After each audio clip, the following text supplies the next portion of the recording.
नमस्कार सज्जनों, किस्से कहानियों के सार में आपका स्वागत है। आइए एक कहानी आपको सुनाते हैं। सज्जनों, काफ़ी समय पहले हमने एक किताब में पढ़ा था।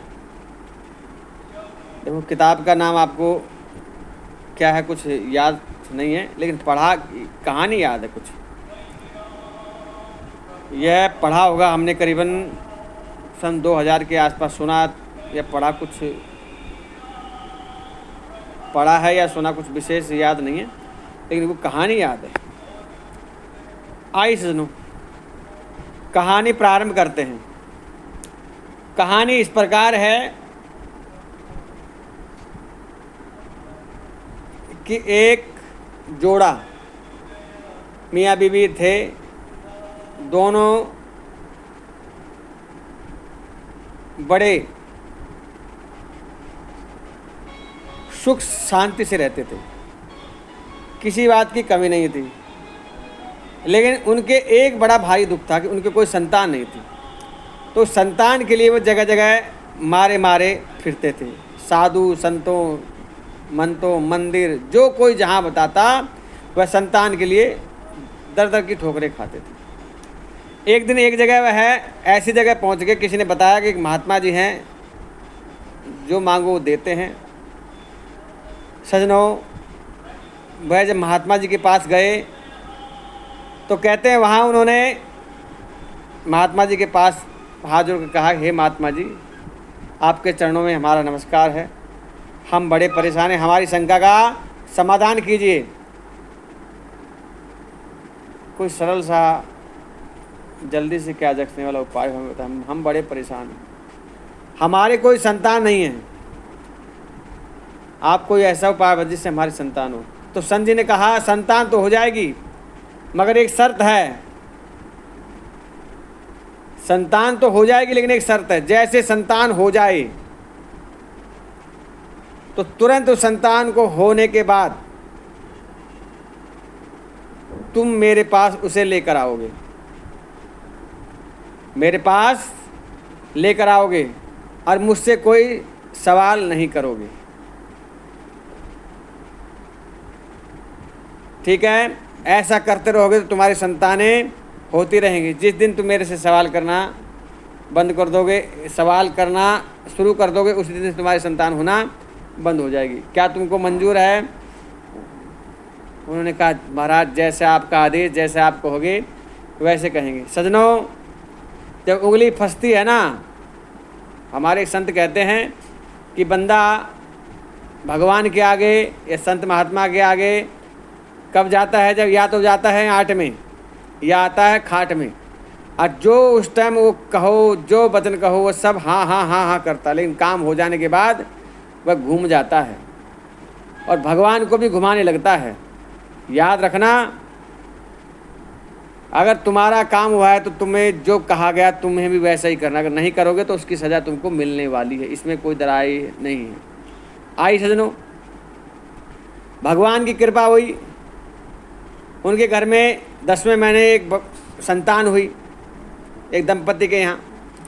तो दंपति पत्नी के यहाँ जब संतान हुई तो वह आदमी को जब पता लगा भाई संतान हुई, तो उसने अपनी संतान को उठाया और वह निकल पड़ा। उसकी पत्नी ने पूछा, कहाँ लेके जा रहे हो? बोला, महात्मा जी के पास। हमने वादा किया था कि जैसी संतान होगी तब महात्मा जी के पास ले जाके दे देंगे, ले जाएंगे। अब जैसे वह महात्मा जी के पास गया, बोला, महात्मा जी संतान, ये संतान हुई आपके पास है, बताओ। महात्मा ने कहा, इसको यहाँ लेटा दे और वो वहाँ जाके देख, एक फावड़ा रखा हुआ है, उसको उठा और वहाँ जाके एक गड्ढा खोद। सवाल कोई नहीं करना है। वैसा ही उसने किया, महात्मा के कहे अनुसार गड्ढा खोदा। बोले, इतना गड्ढा खोदा, मेरा एक हाथ, तेरा एक हाथ उसके अंदर चला जाए। सज्जनों, हुआ भी वैसा ही। और जब एक हाथ जोड़ा, एक हाथ गहरा जब गड्ढा खोदा, बोला, अब इस बच्चे को उठा उस गड्ढे में रख दे। यह सुनते ही उसकी आत्मा बलबला गई, उस आदमी की आत्मा बलबला गई, लेकिन कुछ बोल न सका। महात्मा जी के कहे अनुसार संतान हुई थी, तो महात्मा की तो बात माननी थी, वह भी बड़ा सब आज्ञाकारी मानो। महात्मा जी के अनुसार बच्चे को उसने गड्ढे में रखा, महात्मा ने कहा अब मट्टी डाल दे, और मट्टी डाल दी। कहा जा अब सब संतान होगी तब लेके आ जाइयो। भगवान की मर्जी, घर गया, कुछ दिन रोना पीटना दुख भी हुआ, लेकिन महात्मा जी तो महात्मा जी थे, महात्मा जी की आज्ञा सर्वधाय थी। कुछ समय बाद फिर एक संतान हुई, उसने वैसा ही किया, संतान को लाया, महात्मा जी के पास रखा। पता नहीं महात्मा जी का दिमाग मूड घूम जाए, पहले कुछ और था, बोले यहाँ लेटा दे, और वो कस्सी उठा गड्ढा खोद। सजनों, उसने वैसा ही किया, और महात्मा जी कहे अनुसार उस बच्चे को उठाया और उस गड्ढे में रख दिया और मिट्टी डाल दी, चले गए। बड़ा भारी दुख, बड़ा भारी दुख, आय हाय। कहते हैं संतों, एक या तो संतान ना हो तो दुख है, संतान ना हो तो दुख, और संतान हो के मर जाए तो महादुख, और संतान हो और तुम्हें दुखी करे तो अथाह दुख है साहब। अब वह संतान ना थी, उसका दुख, लेकिन संतान हो के महात्मा जी गड्ढे में गिरवा के मरवा रहे हैं, ये बड़ा पीड़ादायक दुख था, सहन नहीं हो रहा था। सजनों, अब किया क्या जाए, महात्मा जी की आज्ञा शिरोधार्य थी, सवाल कुछ कर नहीं सकते थे, गड्ढे में रख दिया। फिर समय बाद संतान हुई, अब बोलना कुछ नहीं था, महात्मा जी को के आगे संतान दिखाई, और महात्मा जी से कुछ नहीं बोला, संतान वहाँ रखी, फावड़ा उठाया और गड्ढा खोदा, और जैसे उस संतान को उठा के ले जा रहा था, महात्मा जी बोले रुक, इसको तू घर लेके जा, इसको गड्ढे में नहीं रखनी है। क्यों? अरे पागल, तू मुझको बहुत बुरा कहता होगा, अच्छा भी कहता होगा, संतान हो रही है, अच्छे महात्मा संत, लेकिन बुरा इसलिए कह रहा होगा कि महात्मा जी देखो जिंदा ही उसको गड़वा देते। अरे पागल सुन, ये देनदार है, वो लेनदार थे, ये औलाद तुझे देनदार है, वो लेनदार थे, वो लेनदार थे, ये देनदार है। संतान हमेशा लेनदार होती है, देनदार संतान कभी नहीं होती। कभी कोई संतान होती है जो देनदार होती है। सजनों,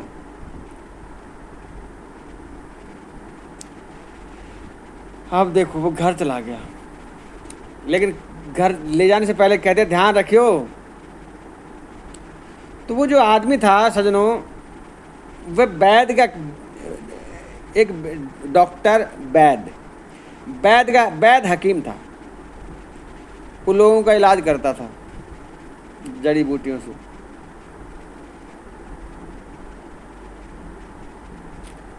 संतान को घर ले गया, और महात्मा ने कहते याद रखना, इस लड़के से इसकी लड़के की कमाई कभी नहीं खानी है, जिस भी दिन तू इस लड़के की कमाई खा लेगा उस दिन ये लड़का मर जाएगा, कि ये देनदार है, ये देने आया है, जिस दिन इसका कर्जा पूरा हो जाएगा उस दिन तेरे को छोड़ के चला जाएगा। और जो वो लेनदार थे वो इसलिए मैंने लगा दी, वो लेने वाले ही थे, देने वाले नहीं थे, इसलिए तेरी जीते जी तेरी जान खाते रहते, क्यों लेने वाले जान खाते रहते, इसलिए उनको मैंने धरती में लगवा दिया, गड़वा दिया उनको जिंदा ही।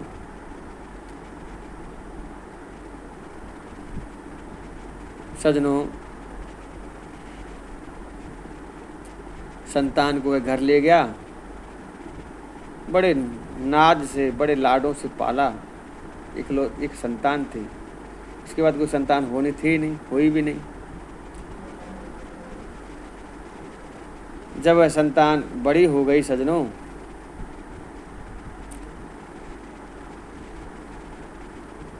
एक बार उस राजा के यहाँ राजा की कन्या की तबीयत खराब हो गई, या पता नहीं राजा की तबीयत खराब हो गई। तो सजनों हुआ यूं, इन राजा ने अपने सिपाही भेजे, जाओ वैद्य जी को लेकर आओ। वैद्य जी उस दिन थे नहीं, वैद्य जी कहीं गए हुए थे, और राजा के यहाँ राजा की बच्चे की तबीयत खराब थी, राजकुमारी मान लो आप। तो राजकुमारी की तबीयत खराब थी। अब सजनों,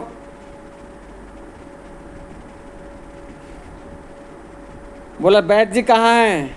बोले वैद्य जी तो कहीं गए हैं, शाम तक आएंगे। बोले राजा ने बुलाया है, तुरंत घर चलिए, उनकी तबीयत ठीक नहीं। बोला भाई ऐसा है, वैद्य जी तो है नहीं, लेकिन गांव वाले लोगों ने पूछा भाई ये वैद्य जी का लड़का है, ये भी कुछ जानता है, ये भी उनके साथ रहता है, तो कुछ ना कुछ तो जानता होगा, या आप इसी को ले जाओ।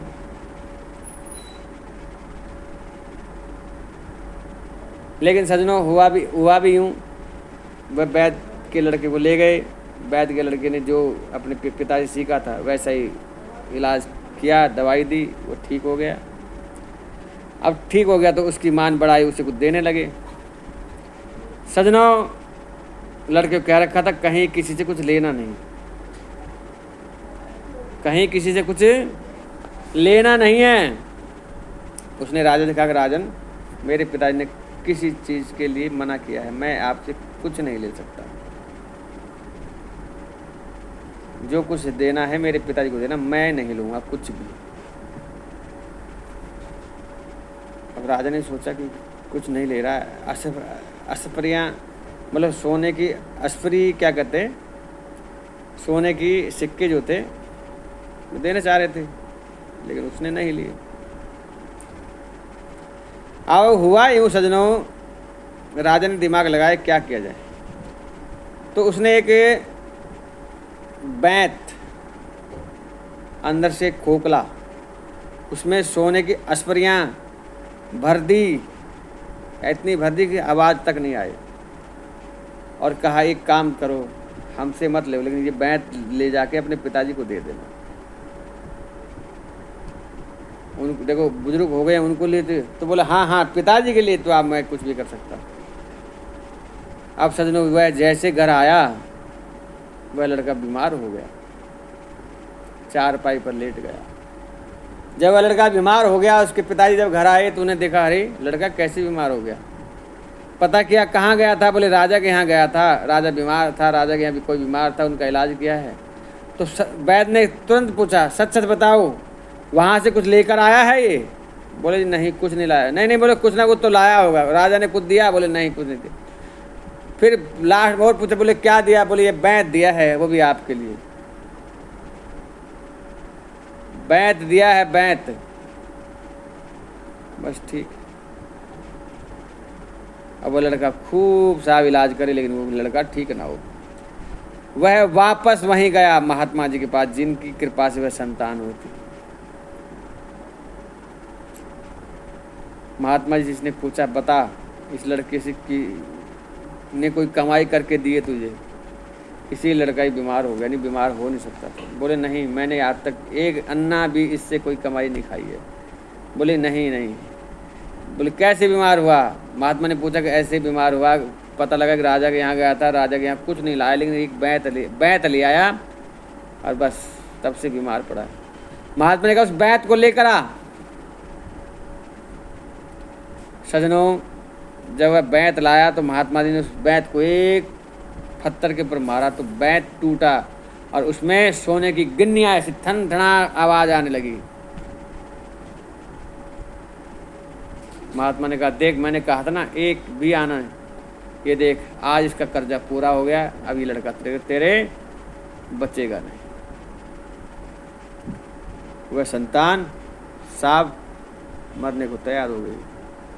वह संतों की चरणों में लेट गया महाराज, कि इसके अलावा हमारा कोई नहीं है।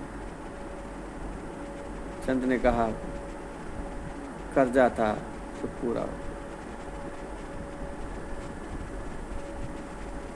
तो बोले अब कैसे बचाऊं? बोले एक काम कर, राजा को बुला और यह सारी अस्परियां राजा को वापस दे दे, इसके हाथ से दुआ दे। सजनों, राजा को बुलाया गया, वो सारी अस्परियां सोने की गिन्नियाँ जो थी राजा को दी, और वह लड़का ठीक हो गया। और उस दिन से बताते हैं उस लड़के ने जीवन भर जब तक जिया, फ्री सेवा करी, किसी से कोई पैसा नहीं लिया। सज्जनों, इस कहानी से क्या मिलता है, क्या सीख मिलती है, आप कमेंट करके मुझे बताना। एक कहानी मैंने कहीं सुनी पढ़ी थी, तो सोचा कि आप लोगों को भी सुनाई जाए। आप इस कहानी से क्या सीख मिलती है, मुझे कमेंट करके बताना। जय सिया राम।